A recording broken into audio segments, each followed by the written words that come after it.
सोन्याच्या आणि बँकेच्या व्यवहारासाठी खंडणीची मागणी करत संपूर्ण कुटुंबाला मारण्याची धमकी दिल्याच्या आरोपाखाली भाजपचे माजी नगरसेवक मनोज साळुंखे आणि बाजीराव कुंभार यांच्यासह तिघांविरोधात गुन्हा दाखल करण्यात आला आहे.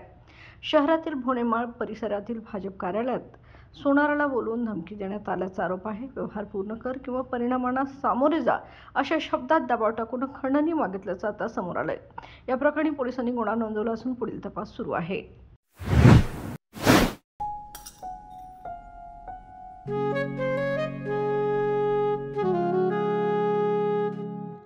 बाबा, आज येताना बासुंदी घेऊन या ना.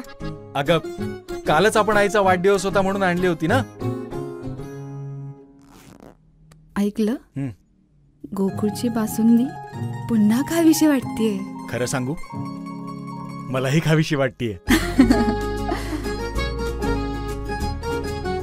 पुन्हा पुन्हा खावीशी वाटणारी गोकुळ बासुंदी.